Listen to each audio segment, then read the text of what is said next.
আসসালামু আলাইকুম। সবাইকে শুভেচ্ছা জানাচ্ছি মাসুম মাহবুব। প্রিয় দর্শক, আবারও ভারত পাকিস্তান প্রসঙ্গে। ভারত গত 2 বছর ধরে পাকিস্তানকে পরাজিত করার জন্য বারবার চেষ্টা করছে, কিন্তু নরেন্দ্র মোদীর সকল কূটচাল পরাজিত হচ্ছে। কেন যেন মনে হচ্ছে প্রকৃতি বা সৃষ্টিকর্তা সাপোর্ট দিচ্ছে না দাদাদের। আমরা বুনিয়ানু মারসুস এবং অপারেশন সিঁদুরের লাস্ট আপডেট কি পেলাম? প্রচুর দাদাদের সেনা প্রাণ গেল, তাদের ব্রাহ্মস মিসাইল স্টোরেজ ধ্বংস হলো, 7টি পৃথিবীর সবচেয়ে আধুনিক যুদ্ধ বিমান ধ্বংস হলো। এছাড়া সীমান্ত অঞ্চল প্রচুর ক্যাম্প স্টেশন উড়ে গেল। এরকম ব্লাব ব্লাব আরো অনেক খবর আছে। এরপর নরেন্দ্র মোদী প্রাণপণ একটা চেষ্টা করছেন পাকিস্তানের উপর প্রতিশোধ নিয়ে তার রাজনীতিটাকে মৃত্যু থেকে বাঁচিয়ে রাখার জন্য। বিজেপি কিংবা নরেন্দ্র মোদীর কফিনের শেষ পেরেকটা যেন গাঁথতে না পারে, সেই জন্য সর্বশেষ চেষ্টাটা চালিয়ে যাচ্ছেন। সেই হিসেবে দেখলাম কি পুলওয়ামা, পেহেলগাঁওর ঘটনাগুলো, তারপরে দেখলাম নয়াদিল্লির আক্রমণ, কাশ্মীরে ব্যাপক ধরপাকড়, একটার পর একটা সিরিজ, এবং ভারতের ইতিহাসের সবচেয়ে বৃহৎ বাজেটের এবং লম্বা সময় ধরে সামরিক মহড়া হচ্ছে কোথায়? ঠিক পাকিস্তানের চারপাশে। এরই মধ্যে সবচেয়ে ইন্টারেস্টিং যে ঘটনাটি ঘটে গেল সেটা হলো দুবাইতে, যেটা ভারত আশা করেনি, কিন্তু প্রকৃতি বা সৃষ্টিকর্তা পাকিস্তানের হাতে বিজয় তুলে দিয়ে গেছে। ভারতের সেনাবাহিনী, এয়ারফোর্স, নেভি, 3টি বাহিনী থেকে সাম্প্রতিক সময় বারবারই হুমকি দিচ্ছে পাকিস্তান দখল করবে, মানচিত্র থেকে মুছে ফেলবে, যে কোনো সময় আক্রমণ, যে কোনো সময় দখল করে ফেলবে ইসলামাবাদ, লাহোর। এরকম হুমকি আসছিল। হুমকি দিচ্ছিল না পাকিস্তান, পাকিস্তান চুপ করে বিষয়টা এনজয় করছিল। ঠিক অপারেশন সিঁদুরের সময়ও পাকিস্তান চুপ ছিল। আক্রমণ হওয়ার সঙ্গে সঙ্গে রিটেলিয়েট করলো কি পাকিস্তান, এবং অল্প সময়ের ব্যবধানে তছনছ করে ফেললো দাদাদের দেশটিকে। এবার কি ঘটল দেখেন। শুক্রবার দুবাইতে হচ্ছিল পৃথিবীর বহু দেশের অংশগ্রহণে সামরিক একটি প্রোগ্রাম, সেখানে এয়ার শো ছিল, একটি এয়ার শো, বিমানের খেলা। তো পৃথিবীর বহু দেশের বিমান সেখানে উন্মুক্ত আকাশে তাদের খেলা দেখাচ্ছিল, কসরত দেখাচ্ছিল, তাদের পারঙ্গমতা, তাদের শ্রেষ্ঠত্ব দেখাচ্ছিল। নিচে অজস্র দর্শনার্থীরা আছেন এবং একটি উন্মুক্ত স্থানে বালুর উপরে পৃথিবীর বিভিন্ন দেশ থেকে এসছে যুদ্ধ বিমান। এই খবরটা একটু পুরনো হলেও কেন আমি আপনাদের নতুন করে বলছি সেটা বুঝবেন। সেখানে চায়না থেকে শুরু করে বহু দেশের অংশগ্রহণ, পাকিস্তান অংশগ্রহণ করেছে, আরো অনেক দেশ অংশগ্রহণ করেছে। নরেন্দ্র মোদীর এখানে একটি খেলা ছিল, অর্থাৎ তিনি পাকিস্তানকে চেয়েছিলেন একটি শক্ত বার্তা দিতে এবং পৃথিবীর কাছে বোঝাতে যে বুনিয়ানু মারসুস কিংবা অপারেশন সিঁদুরে যা কিছু হয়েছে, তারপরও তোমরা মনে রেখো পাকিস্তানের চেয়ে আমরা শ্রেষ্ঠ।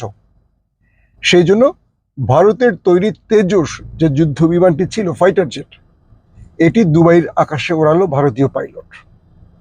এবং এই পাইলটটি যখন আকাশে উড্ডয়ন করে তার কসরত বা তার খেলা দেখাতে শুরু করেছে, কখনো দাঁড়িয়ে যাচ্ছে, কখনো শুয়ে যাচ্ছে, কখনো কাত হয়ে যাচ্ছে, হঠাৎ করে বিমানটি উপরে উঠতে শুরু করে ধাপাস করে নিচে নামতে শুরু করলো এবং মাটিতে আছড়ে পড়ে আগুনের জ্বলে পুড়ে ছাই।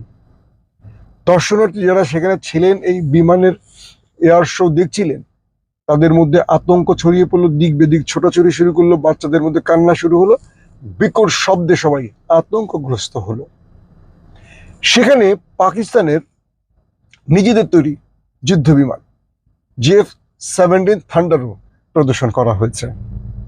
পাকিস্তানে যে JF-17 থান্ডার দিয়ে দুবাইয়ের আকাশে শুধু দুবাইবাসীকে না, শুধু বিশ্ববাসীকে না, তাদের প্রধান শত্রু ভারতকে দিল কঠিন এক বার্তা যে বুনিয়ানু মারসুসে তোমাদের 7টি বিমান ফেলে দিয়েছি আমরা, এবং এই দুবাইয়ের মাটিতে তোমরা এসছিলে তোমাদের শ্রেষ্ঠত্ব প্রমাণ করতে, আমাদেরকে শিক্ষা দিতে, বা আমাদের উপরে তোমাদের শ্রেষ্ঠত্ব প্রমাণ করে এশিয়ার অস্ত্রবাজার দখল করতে।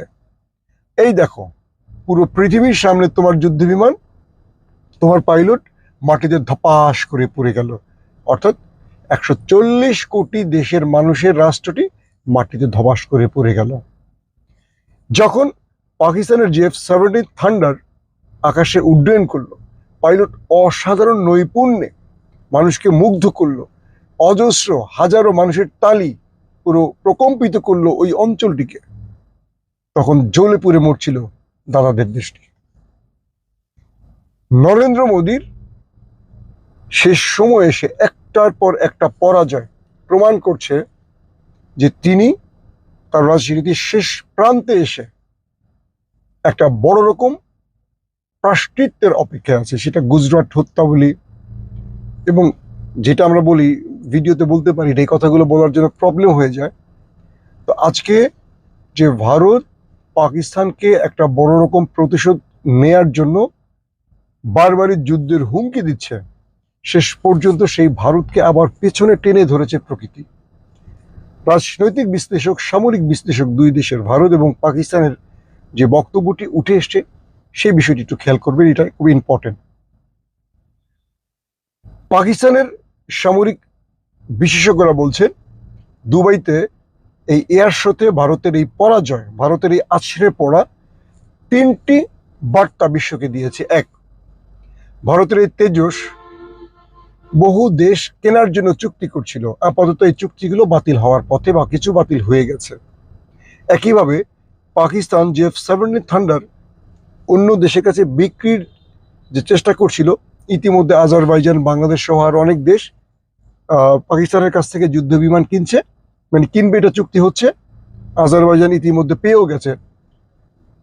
তো এই ঘটনার মাধ্যমে আরো বেশ কিছু দেশ পাকিস্তানের সাথে এই চুক্তিতে উপনীত হয়েছে, যারা ভারতের কাছ থেকে যুদ্ধ বিমান কেনার জন্য কথা বলছিল বা কি বলবো, তারা কাজ শুরু করেছিল, চুক্তি শুরু করছিল, তারা ইতিমধ্যে সরে গেছে ভারতের কাছ থেকে পাকিস্তানে।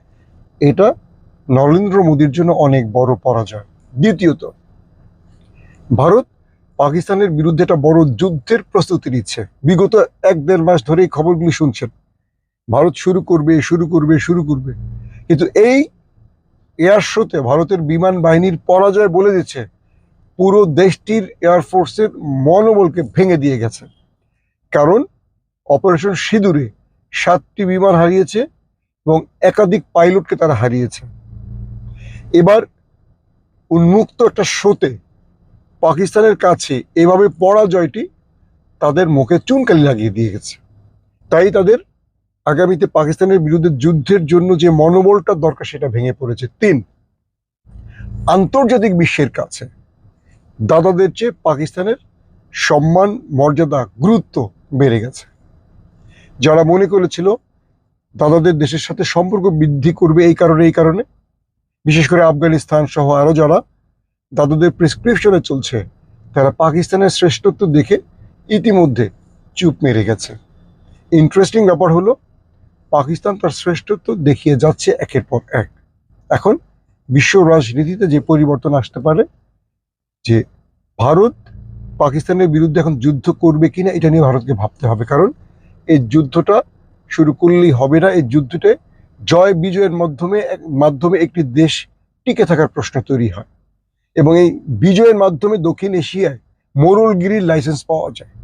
সো এখানে একটা ভারতের বড় পরাজয় হয়েছে। লাস্ট যে বক্তব্য সেটি হলো, ইতিমধ্যে দুই দেশের কূটনৈতিক পর্যায়ে, দুই দেশের সামরিক রাজনৈতিক ব্যক্তিদের মধ্যে দুই দেশের শ্রেষ্ঠত্বের যে কারাকারি, সেখানে ভারত আবারও পরাজিত হয়েছে। নরেন্দ্র মোদীর মুখ বন্ধ হয়ে গেছে। লাস্ট, বাংলাদেশের জন্য এখন নতুন বার্তা কি? বাংলাদেশ তেজস কিনবে, বা বাংলাদেশ ভারতের সাথে পা চালাবে, পথ বাড়াবে, নাকি নতুন করে পাকিস্তানের সাথে চিন্তা করবে? কারণ সামরিক ক্ষেত্রে পাকিস্তান তার শ্রেষ্ঠত্ব আজকে না, বহুদিন ধরে দেখিয়ে যাচ্ছে। সেটি আমরা একের পর এক চমকের মাধ্যমে পাচ্ছি। 2, বাংলাদেশের সামরিক বাহিনীকে উন্নত করার ক্ষেত্রে সর্বাধিক ভূমিকা রাখতে পারে কোন দেশটি, সেই বিষয়ে বাংলাদেশ সেনাবাহিনী, বিমান বাহিনী এবং নৌবাহিনীকে নতুন করে চিন্তা করতে হবে। 3, বাংলাদেশ তার বন্ধু রাষ্ট্র হিসেবে পাকিস্তানকে গুড বুকে রাখতে পারে, আর শত্রু রাষ্ট্র হিসেবে কোন দেশটিকে রাখতে হবে সেটা আপনারা কম বেশি বুঝতে পারছেন। সবকিছু মিলে একটা বিষয় আমাদের কাছে স্পষ্ট হয়ে গেছে, সেটি হলো আসছে দিনগুলোতে দাদাদেরকে টাফ টাইম দেওয়ার জন্য পাকিস্তান বেশ প্রস্তুতি নিয়ে মাঠে নেমেছে। দর্শক, আজকের আলোচনা কেমন লেগেছে অবশ্যই কমেন্ট করে জানাবেন। আমাদের চ্যানেলটি ভালো লাগলে অবশ্যই সাবস্ক্রাইব করবেন এবং ফেসবুকে যারা দেখছেন লাইক এবং ফলো করে আমাদের সঙ্গে থাকবেন, বেশি বেশি শেয়ার করবেন আন্তর্জাতিক খবর আপনার বন্ধুকে জানাবার স্বার্থে। আজকের মতো বিদায় নিচ্ছি। আল্লাহ হাফেজ।